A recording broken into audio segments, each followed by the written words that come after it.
Hello students, welcome to my channel. हम कर रहे थे क्लास 8 साइंस का चैप्टर नंबर 6। यहाँ तक हम कर चुके थे। आज हम स्टार्ट करेंगे। वैसे तो हमारा चैप्टर ये फिनिश हो गया है, लेकिन इसका क्विक रिवीजन करेंगे।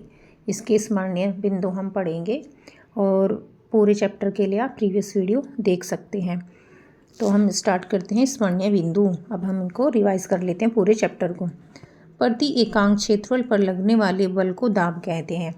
देखिए, प्रति एकांक क्षेत्रफल क्या होता है? यूनिट, 1 यूनिट, 1 सेंटीमीटर हो, 1 मिलीमीटर हो, मतलब 1 की इकाई में जो होता है। प्रति एकांक क्षेत्रफल पर लगने वाले बल को दाब कहते हैं।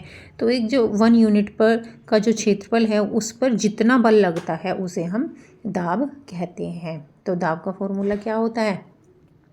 पी होता है pressure upon F upon A. P equal to F upon O. P होता है प्रेशर, दाब, एफ होता है फोर्स, बल, और ए होता है एरिया, कितने क्षेत्रफल पे ये लग रहा है। दाब का एसआई मात्रक न्यूटन पर मीटर स्क्वायर होता है। देखिए, एसआई स्टैंडर्ड मात्रक होता है ये न्यूटन, और जो ये लाइन लगी हुई है इसके बीच में, इसको बोलते हैं पर मीटर स्क्वायर। इसका मतलब है न्यूटन अपॉन मीटर स्क्वायर है, और इसे पास्कल भी कहते हैं। और क्या है, और दाब का क्या मात्रक है? एक मात्रक उसका पास्कल भी है। इसे पीए से निरूपित करते हैं। तो इसे जो पास्कल है उसको पीए से प्रेजेंट करते हैं।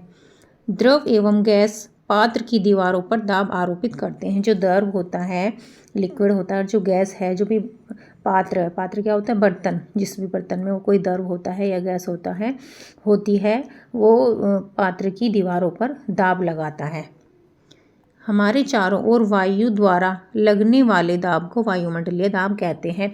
अब हमारे चारों तरफ क्या है? वायु है, और जो वायु हमारे ऊपर दाब लगा रही है उसे वायुमंडलीय दाब कहते हैं। वायु दाब में अंतर के कारण ही पवन प्रवाहित होती है। अब जो पवन है, हवा चलती है, कभी तेज चलती है, कभी ज़्यादा चलती है, तो वो किससे होती है?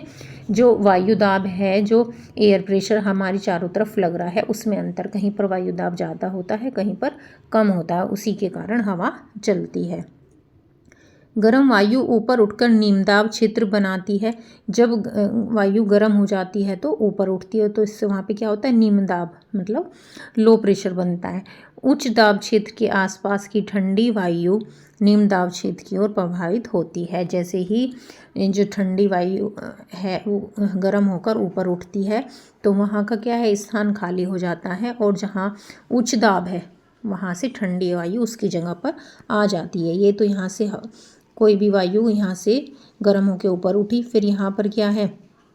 यहाँ पर जो वायु थी वहाँ से वो यहाँ पर आ जाती है। ऐसे ही सर्कल चलता रहता है। तड़ित झंझावात के निर्माण के लिए आर्द्र एवं तीव्र वायु महत्वपूर्ण आवश्यकताएं हैं।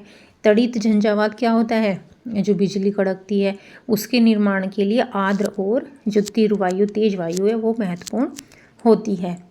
ऊर्ध्वगामी और अधोगामी तीव्र वायु हिमकणों एवं जल की बूंदों में निर्घर्षण को सुगम बनती है, जिससे बादलों में वैद्युत आवेश उत्पन्न होता है। देखिए, जो बादल है उसमें प्लस और माइनस का क्या है? चार्ज बन जाता है। तो कौन कौन सी वायु होती है? ऊर्ध्वगामी जो ऊपर उठती हैं, और अधोगामी जो उसका स्थान ले लेती है।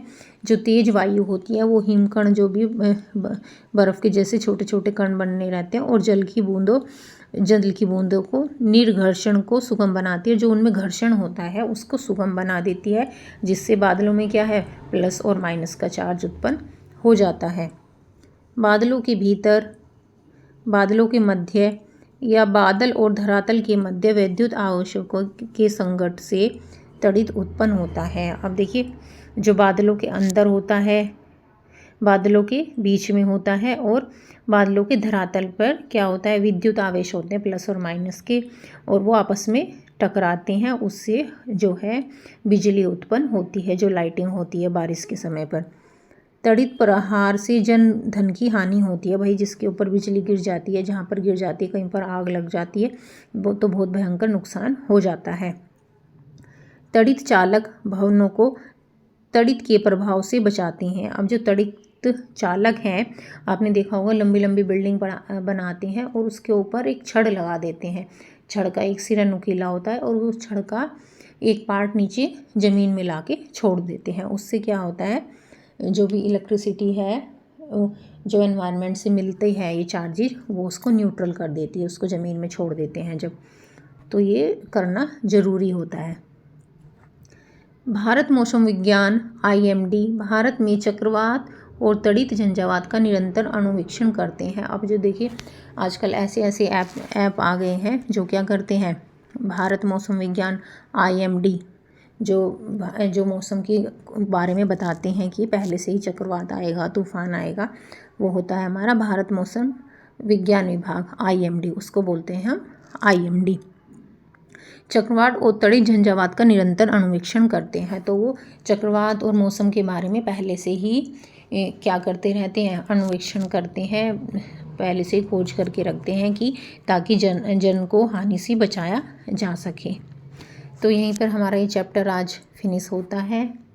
मिलते हैं नेक्स्ट वीडियो में।